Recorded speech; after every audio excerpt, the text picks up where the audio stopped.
¿Qué tal amigos? Bienvenidos a Tercer Fútbol, una nueva entrevista aquí en nuestra revista digital. Nos acompaña Juan Pablo de la Roche, él es cineasta, es diseñador, tiene algunos proyectos audiovisuales que ha venido desarrollando y que está enfocado en el fútbol y que nos va a ir contando en esta charla. Juan Pablo, bienvenido a Tercer Fútbol.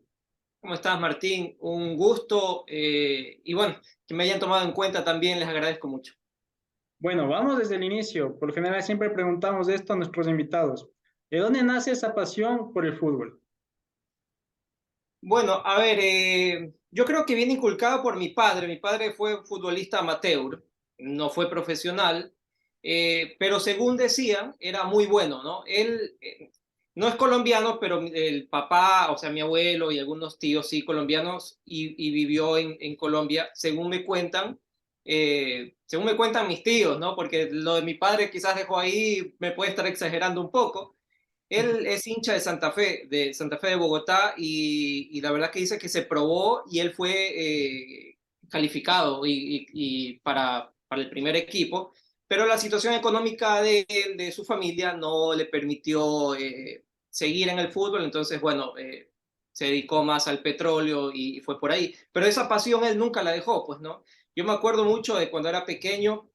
Él jugaba para el CP Península. CP era la compañía petrolera ecuatoriana que después cambió de nombre a Petroecuador, en Ancón. Nosotros vivíamos en Ancón. Y me acuerdo mucho verme vestido, y hay las fotografías de yo con la camiseta de CP, mi hermano y mi papá en el Capuel, acá en el modelo, porque venían mucho a jugar ellos también acá, ¿no? Entonces, eh, creo que fue como de herencia esa pasión por el fútbol, y me quedó hasta ahora. Yo también sigo practicando, no soy muy bueno, pero bueno, amateurmente algo hacemos. Otro de los temas que nos convoca en esta entrevista es el tema audiovisual. ¿De dónde surge esa afición por lo gráfico, por el audiovisual justamente? A ver, yo soy diseñador gráfico primero. Antes de cineasta estudié diseño gráfico y después, bueno, me fui a especializar en cine Argentina.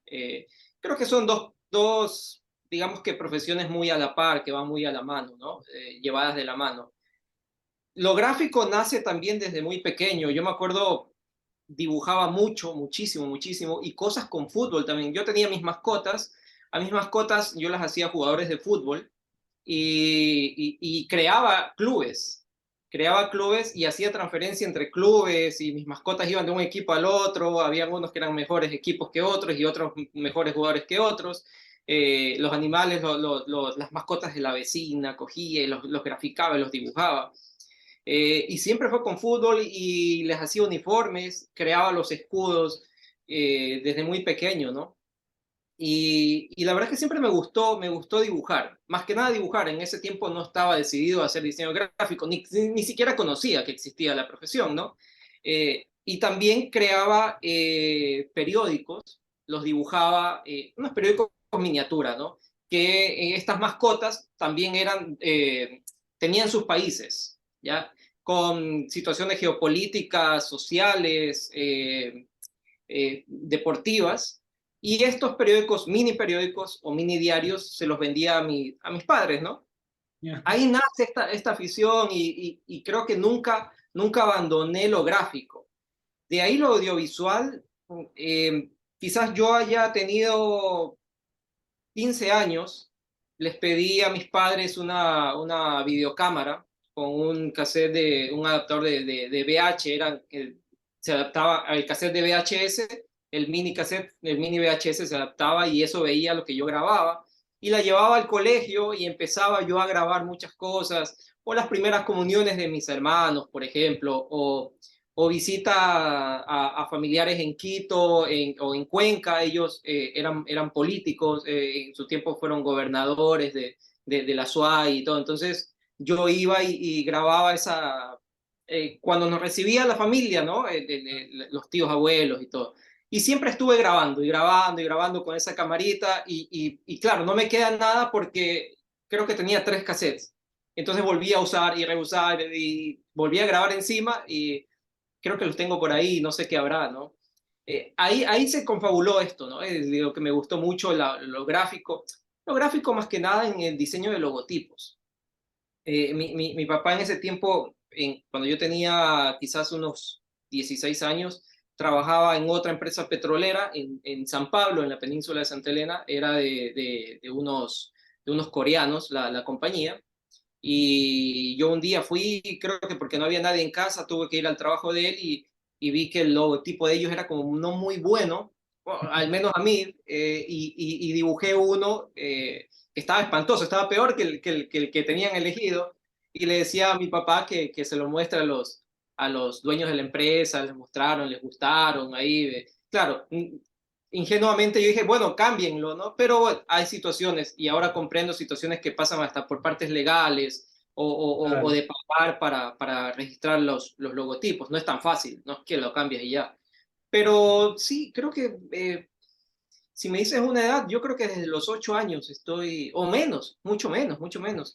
Quizás desde los 5 años estoy dibujando y creando cosas, y casi siempre relacionadas al fútbol.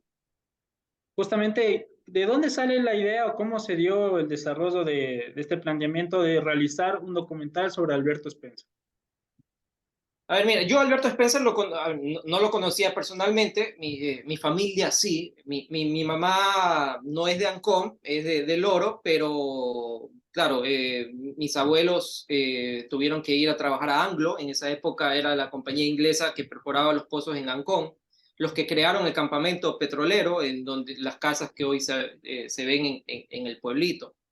Entonces mis abuelos trabajaron ahí. Mi papá después, cuando entra a CEPE, lo mandaron a la península y se conocieron ellos. Y sí, o sea, no sabría. A ver, me perdí por un momento, Martín. Era la pregunta en sí era ¿De dónde surge la idea de sacar un documental de Alberto Alberto Spencer? Spencer. Claro, perdóname. Entonces mi madre jugaba básquet con la sobrina de Alberto Spencer. La conocía Alberto Spencer, ¿no? Lo conocía Alberto Spencer, no eran amigos, pero sí muy allegados con la sobrina, muy, muy, muy amigas. Y después, ya cuando mi padre va a Ancón, él fue presidente del Club Ancón en su momento, y siempre que viajaba Alberto Spencer venía acá a Ecuador, siempre iba a Ancón. Y siempre le hacían homenajes, tengo fotografías ahí de Alberto Spencer con mi padre y todo. Entonces, yo lo conocía, yo sabía quién era Alberto Spencer, no el conocimiento que hoy tengo, te soy sincero, pero sabía quién era. Entonces, cuando yo fui, a ver, yo me gradúo en la península de Santa Elena, de colegio, soy bachiller, y vengo a estudiar a Guayaquil, en donde me encuentro ahora. Eh, Empecé a estudiar diseño gráfico. La verdad que algo hacer sobre Alberto Spencer o algo audiovisual de fútbol, no, porque lo mío era, en ese tiempo era diseño gráfico, era una tecnología. Da la casualidad que cuando termina la tecnología se abre una licenciatura en producción audiovisual en la Escuela Politécnica del Litoral, en la ESPOL, en donde yo estudiaba, y decidí tomarla.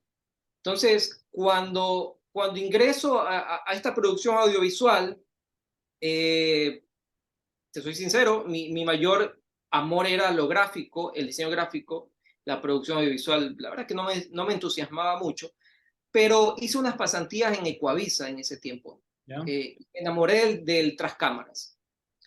Entonces dije, no, esto me gusta más, o lo puedo compaginar de pronto, ¿no? Entonces, esta idea nace con un compañero que también se fue a especializar en cine conmigo, Argentina, y que también hicimos el documental de Alberto Spencer. Esta idea nace incluso antes de especializarnos en cine.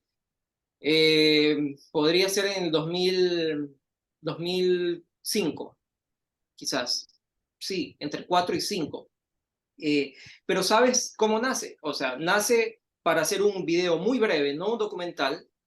Y esto, soñando los típicos sueños de estudiantes que tienes mucho ahínco, ¿no es verdad? Cuando estás cursando las materias, era el de grabar esta cápsula o digamos, este mini documental, y ni siquiera de documental, era una cápsula informativa, ¿no?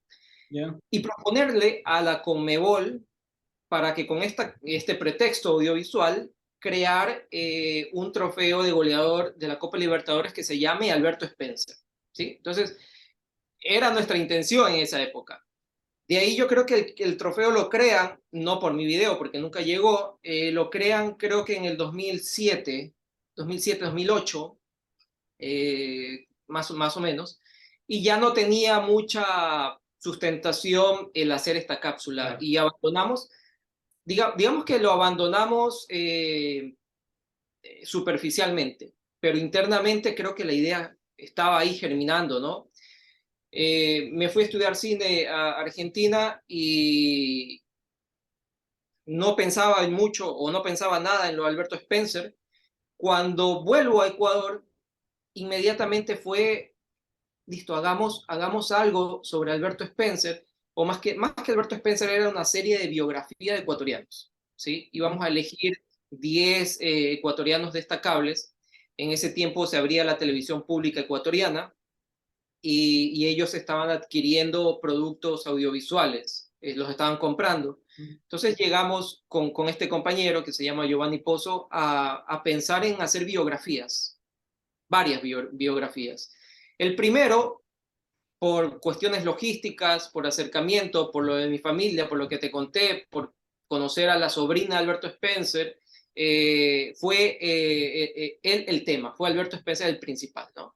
Fuimos, lo propusimos, la verdad que les gustó mucho, pero nos dijeron que hagamos el piloto, empezamos a hacer el piloto, la gente empezó a enterarse, la prensa deportiva empezó a enterarse, y llega a oídos de la familia de Alberto Spencer, la familia directa, Bien. no por intermedio de la sobrina de Alberto Spencer, sino por intermedio de la prensa, ¿no? La verdad que yo desconozco cómo llegó al punto de que Walter Spencer, el hijo menor de Alberto Spencer, se entera de que están haciendo un documental del papá, me escribe un email y me invita. Justo en ese momento era la final de la Copa Libertadores entre Peñarol y el Santos de Brasil. Entonces me invita a él a esa final, ¿sí? Y para conversar y conocernos. Eh, Hicimos todo lo posible, no teníamos presupuesto en ese momento, ¿no? Conseguimos, nos fuimos una primera semana a Montevideo, conocimos a la familia de Alberto Spencer directa, unos genios, la verdad, mi mayor gratitud con ellos. Fuimos al partido y empezamos y grabamos, ya empezamos a hacer algo más serio, ¿no? Cuando llegamos a Ecuador después de esa semana dijimos, bueno, ¿sabes qué? Hacer un mini documental de Alberto Spencer, teniendo la información que tuvimos en una semana, teniendo la información que ya habíamos grabado en Ancón y parte en Guayaquil, yo creo que es como suprimir mucho, ¿no? Y ¿por qué no decidimos hacer un largometraje documental?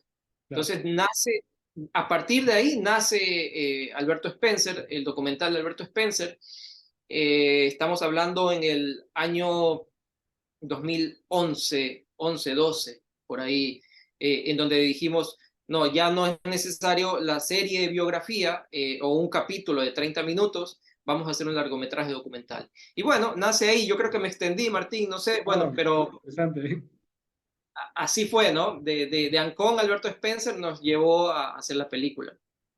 Y ya propiamente en la producción, ¿cómo fue ese trabajo de ir documentando cada uno de los datos que pudiste obtener y que se muestran en el documental? A ver, como te comentaba que primero era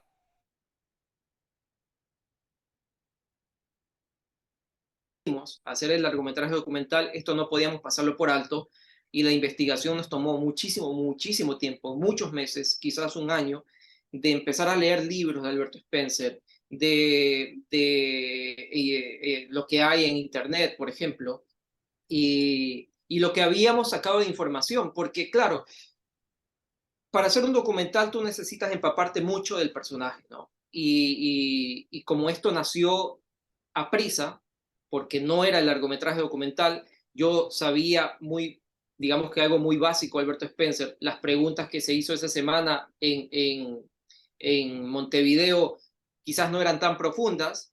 La suerte es que primero fueron los hijos, ¿no? Entonces ellos me hablaban mucho de la persona, de Alberto Spencer puertas adentro, y quizás ahí a gente allegada a él, eran unos amigos íntimos con los que compartían siempre asados, era Pablo Forlán, por ejemplo. Entonces dijimos, no, sabes que tenemos que empaparnos mucho, dejemos a un lado por un momento el tema de las grabaciones e investiguemos. Fueron muchos meses de investigación y a su vez tratar de sacar un presupuesto. El cine no se hace así, nosotros empezamos por lo que te conté, ¿no? O sea, nunca Ah, fue el inicio de un largometraje documental. Entonces, teniendo este bagaje, poco bagaje o información que adquirimos, fuimos en el lapso de un año consiguiendo algo de patrocinios, de auspicios, muy difícil aquí en Ecuador hacerlo, y a su vez también ir empapándose del tema, ¿no? Empapándose del personaje, para de ahí en más, ya con mayor conocimiento o con mayor presencia, digamos, en las entrevistas, poder hacer algo que estuvo muy bueno, que quedó muy bueno, con muchas anécdotas, muchas enseñanzas, incluso hasta de vida para mí como director. Entonces, así fue, así empezamos, no sé si de atrás para adelante en el caso del documental, pero sí no con un nacimiento o con un génesis común. Fue algo un poquito extraño, por eso tardé mucho en sacar la película, por el tema más que nada de presupuestos, ¿no? De financiamiento. Como te comentaba, aquí en Ecuador es un poquito, muy complicado. justamente hablabas ya de Pablo Forlán. En el tráiler podemos ver a gente como Rubén Rada, como el profesor eh, Tavares. ¿Cómo fue ese relacionamiento? ¿Cómo fue ese contacto, esas entrevistas con estos grandes personajes que uno puede ver en el documental? A ver, mira, eh, en Montevideo y en Uruguay los contactos eran inmediatos, mágicos. Eh, Decirle a Julio María Sanguinetti o a Jorge Batlle, expresidentes del Uruguay, una entrevista para Alberto Spencer, era como, listo, ven a mi casa mañana, ¿ya? Incluso Jorge Batlle, siendo hincha de Nacional, ¿no? Ya. Eh, pero así de fácil. Los contactos allá, la mayoría fue conseguida por la familia de Alberto Spencer, por Jacqueline Spencer, la hija, que la verdad es impresionante, comenzó a conseguir contactos y contactos. Ella fue la que hizo que este documental sea declarado por el Ministerio de Educación y por el Ministerio de Desarrollo Social del Uruguay como de interés ministerial. Entonces ella nos dio ciertos contactos. Los otros, bastaba con ir por la calle a comprar el diario o a comprar comida y preguntarnos de dónde éramos y que soy de Ecuador. Y enseguida nos relacionaban con Alberto Spencer y cada persona, y es sorprendente, Martín, cada persona en la calle, yo conozco a alguien que lo conocía, Alberto Spencer, o yo conozco al diputado y es mi amigo, es mi vecino. Incluso fuimos así al Congreso de la Nación, porque fuimos a comprar creo que un diario en uno de los kioscos allá en Uruguay. Es mucho, en cada esquina un kiosco en donde venden revistas, periódicos, ¿no? Y esa persona dice, yo conozco, este es el número, llámenlo de mi parte y vayan, porque esta persona, el diputado al que nos hizo mención, era casualmente el vicepresidente de la Asociación Uruguaya de Fútbol, por ejemplo. Mm. Entonces, vayan, lo llamamos, inmediatamente pasamos, entramos al Congreso, pasamos los filtros que había que pasar para ingresar, y así de fácil, ¿no? Así de mágico, te podría yo decir, llegábamos a los personajes. Incluso está Alcides Gigia, eh, me comentaban que él cobraba por entrevistas y cobraba mucho, decían, cobraba quizás $1.000 por ahí, ¿no? Nunca lo llegué a comprobar y dije, bueno, me gustaría tener a él, aún vivía, obviamente, ¿no? Da la casualidad que este documental creo que tiene como 12 personas fallecidas ya, Mm. entre ellos está él. Y bueno, dije, no, me obstiné tanto con el tema, con el documental, que dije, no, yo quiero conseguirlo, vamos a dónde está. Él estaba en Las Piedras, en Uruguay, vendía sí, prendas, ropa con la novia, digamos que en una especie como de mercadillo, ¿no? Eh, y me acerqué y le dije, ¿usted es Alcides Giga? ¿Cómo está? Mucho gusto, por favor, déjeme estrechar su mano, que sí. Y conversamos, y empezamos a conversar y hablaba, somos de Ecuador, y Alberto Spencer. Y le dije, espere, antes que me hable Alberto Spencer, ¿le molesta si le puedo grabar para hablar de él por el tema? Que no importa, no, traigan la cámara, no hay lío. Y así lo conseguimos a él. Entonces, créeme que fue muy fácil. Al menos en Montevideo fue muy fácil llegar a las personas, a los contactos, por intermedio de Jacqueline o por intermedio, como te estoy Claro. contando. Ahora, acá en Ecuador un poquito más complicado. No de la gente íntima de Alberto Spencer, de los amigos de Ancón, por ejemplo, que da la casualidad que son amigos de mi papá, de mis padres, no de la gente amiga de aquí de Guayaquil, por ejemplo. Ellos sí tuvieron la apertura para hablar de Alberto Spencer inmediatamente. Claro. Te hablo un poquito más de otros estratos, porque hablar de Alberto Spencer también era cuestiones políticas, no netamente políticas, pero sí políticos que me hablen de Alberto Spencer porque él fue cónsul, ¿no? Y diplomático, digamos. Exactamente, exactamente. Entonces, a Alberto Spencer no le gustaba la política, pero o es necesario para el documental esa opinión de los políticos, ¿no? Porque, eh, queramos o no, era el cargo, ¿no? De que ocupaba Alberto Spencer después de haberse retirado del fútbol. Entonces, aquí era un poquito complicado, ¿no? Aquí fue muy, muy difícil, incluso hasta para conseguir avales. Por ejemplo, en Uruguay tenemos el aval de la Asociación Uruguaya de Fútbol y del Peñarol. Eh, Créeme que no sé si es por el tema Alberto Spencer o por la sociedad uruguaya, eh, era muy fácil. O sea, al Peñarol llegar un día y decirle, vamos a hacer el documental, bueno, le podemos dar el aval, no hay problema, pueden usar la imagen del club. Y asimismo en la Asociación Uruguaya de Fútbol, ¿no?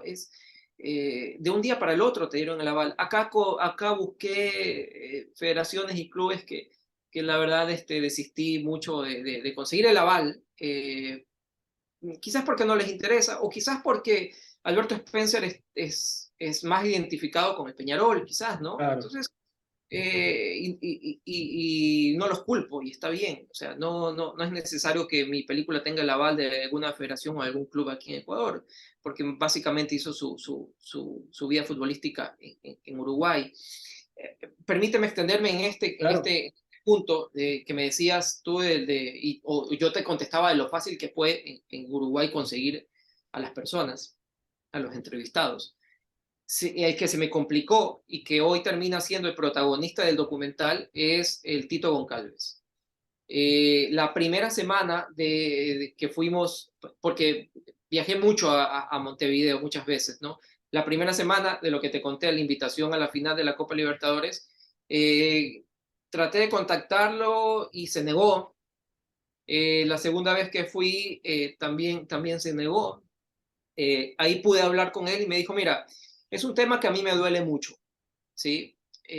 Alberto Spencer para mí fue un hermano de vida y acordarme de ese momento para mí me entristece y no quisiera hacerlo. Entonces, te pido por favor que me comprendas y dejemos ahí el tema. La tercera vez que fui, o sea, a ver, Martín, es que un documental de Alberto Spencer sin la opinión de quien fue su compadre, su compañero de equipo o hasta su socio en unos negocios que ellos pusieron una gasolinera, por ejemplo, era impensado, necesitaba la opinión de él. Entonces, por intermedio de Jacqueline y de los hijos, de Alberto y de Walter, abogaron un poco para que el Tito me dé la entrevista. Y me acuerdo que fue en Los Aromos, en Uruguay. eh, Los Aromos es el sitio de concentración de Peñarol, ¿no? Sí.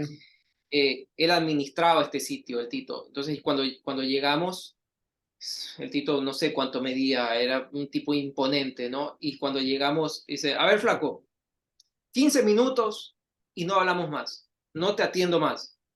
Chuta, bueno, había que aprovechar, así nos dé 5 minutos, había que aprovechar. Bueno, esa entrevista duró creo que 1 hora y media, 2 horas. Nos fuimos de largo, empezó a contar muchas cosas anecdóticas de Alberto, cosas muy íntimas también, otras que no pueden ir en el documental. Claro. Fue una conversación muy agradable, muy agradable. Te dije en su momento que fue una enseñanza de vida para mí como director, para mí como ser humano también, el escuchar estas opiniones, eh, este criterio hacia un compatriota, ¿no? Claro. Y bueno, fue demasiado fácil. Nos fuimos a Argentina, a la Bruja Verón, o a Daniel Onega, por ejemplo, y ellos también, o a Jorge Barraza también, que está en el documental. muy sencillo por intermedio de los periodistas, en este caso, Claro. de Uruguay, se los iba entrevistando, Da Silveira, por ejemplo, o Kesman. Mira, yo conozco a y en Argentina conozco a la bruja, que sí. Y fuimos así, y por intermedio fuimos como una escalera, ¿no? O como un dominó, se fueron dando las entrevistas, los contactos con los entrevistados. Muy Incluso en sencillo. Brasil, ¿verdad? También grabaron. Sí, no, en Brasil, Brasil fui yo por otro proyecto, pero sí llevé mi cámara porque quería grabar, entrevistar a Pelé. Eh, bueno, pasaron ciertas cosas porque un contacto, un amigo de mi hermana me iba a esperar yo estaba en la periferia de Sao Paulo, haciendo un proyecto audiovisual, Ujú. un videoarte, cosas así, ¿no? Y decidí los últimos 2 días irme a Sao Paulo y de ahí irme a Santos. Esta persona, este amigo de mi hermana me iba a esperar en la terminal de buses para irnos a Santos y ver, intentar si es que podríamos, o tal vez con algún compañero de Pelé. Bueno, hubo una falla en el contacto y no me pude comunicar con esta persona o no me contestó el teléfono. Entonces me tocó quedarme en la terminal de buses para ver cómo hacía al día siguiente para irme al aeropuerto porque ya venía yo para Ecuador.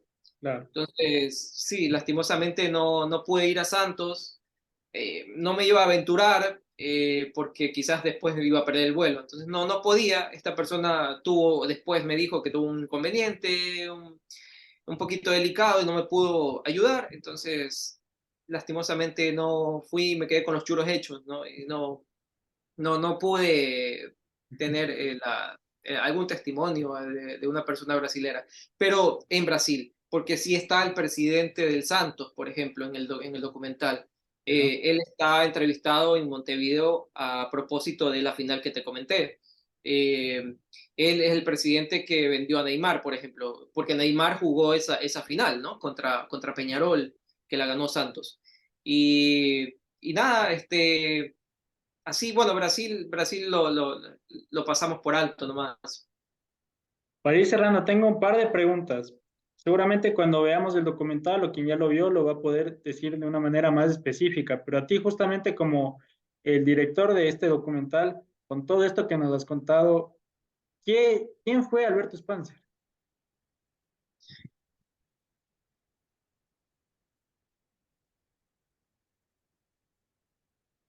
Te voy a contestar en dos ámbitos.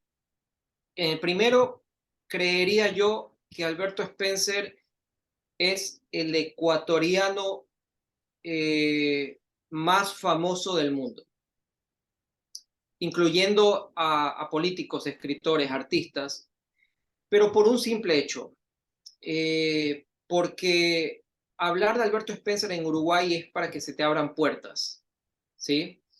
Alberto Spencer unió a dos países, unió a Ecuador y Uruguay, y no estoy exagerando en lo más mínimo, y sigue habiendo este nexo entre estos dos países por intermedio de un ecuatoriano, de una persona, de un ecuatoriano.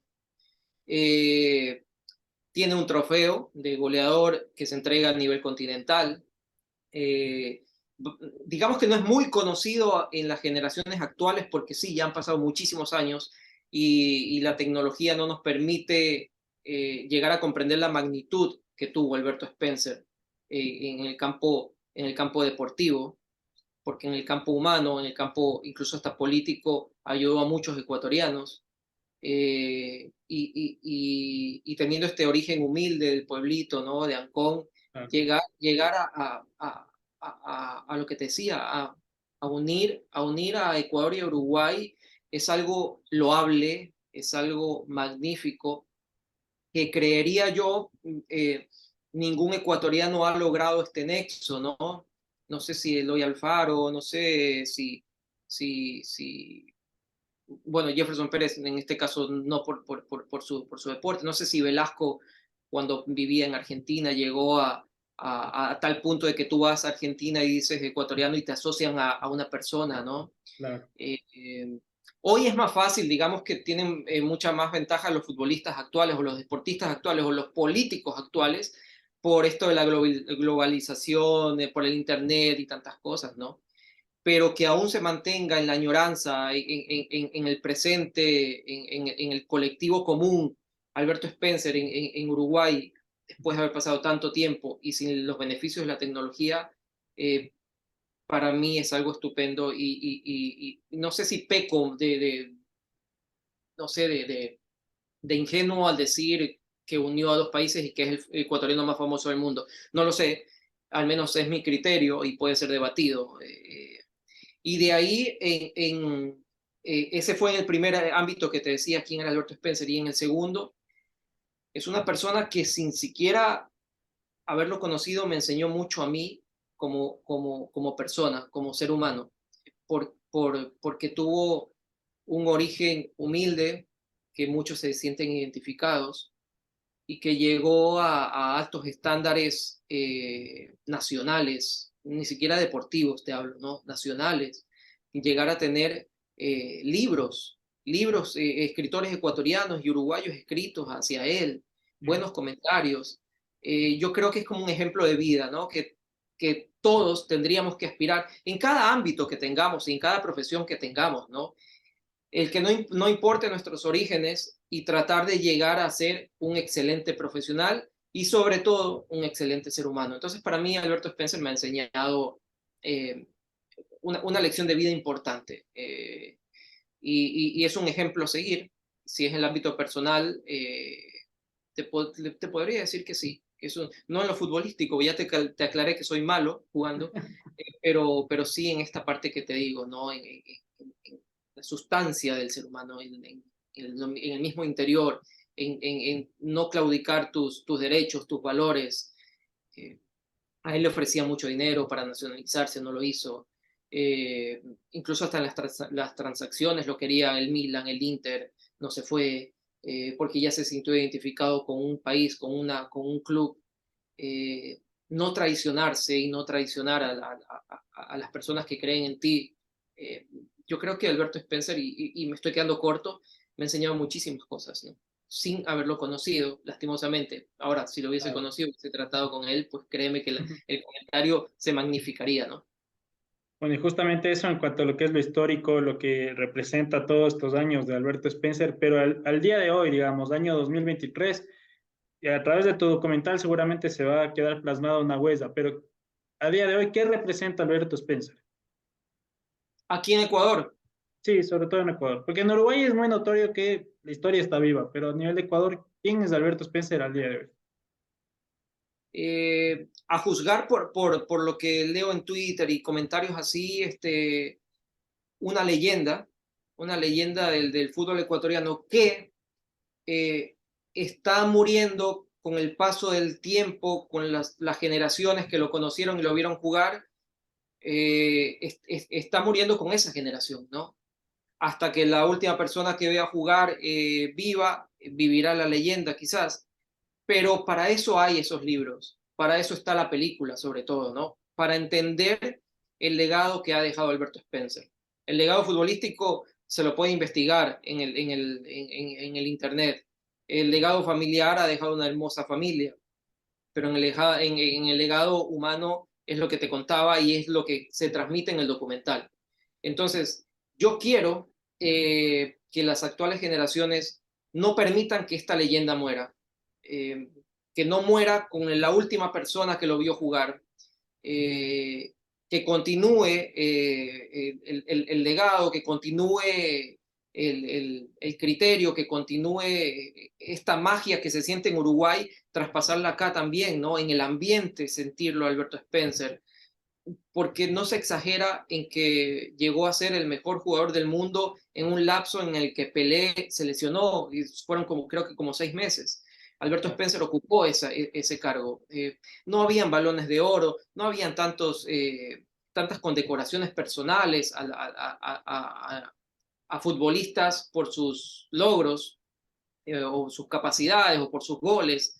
Eh, y quizás por eso el joven, como yo, que no soy tan joven, pero no lo vi jugar tampoco, quizás por no tener estos galardones no lo ubicamos en el sitial que tiene que estar. Entonces, para mí, Alberto Spencer es una leyenda que lastimosamente está muriendo, pero que no la vamos a dejar morir, no solo yo como cineasta, sino que van a haber muchas otras cosas, van a haber más libros, más estatuas, más de su figura en el pasaporte ecuatoriano, por Claro. ejemplo. Eh, Todas estas personas estamos tratando de que la gente entienda que hubo un ecuatoriano en la década del 60 por quien sentirnos verdaderamente orgullosos, ¿no? Entonces, no sé si te contesté la pregunta, Sí, Martín, en sí. este caso es una leyenda que ojalá perdure, ¿no? Que ojalá viva. Ojalá vengan jugadores que sobrepasen lo que hizo Alberto Spencer, por el bien del Ecuador. Ojalá. Está Kendry Páez ahora, está Moisés Caicedo, muy buenos jugadores. Dios quiera que sea, que suceda, ¿no? Porque va a ayudar al país futbolístico. Alberto Spencer dejó sembrada esa semilla. Y bueno, ojalá, pero a mi criterio, hasta el día de hoy, esa leyenda sigue siendo el mejor futbolista ecuatoriano de todos los tiempos, a espera de lo que hagan estos jóvenes y a espera de lo que vengan muchos más jóvenes a hacer. Entonces, eso es la leyenda del futbolista, el mejor futbolista ecuatoriano, sí. Juan Pablo de la Rocha en Tercer Fútbol. Juan Pablo, siempre bienvenido, muchas gracias, muy interesante esta charla, es un personaje muy fuerte del que venimos hablando en estos minutos, siempre bienvenido, muchas gracias. Muchísimas gracias a ti y nada, un abrazo a todos. Dale, muchas gracias.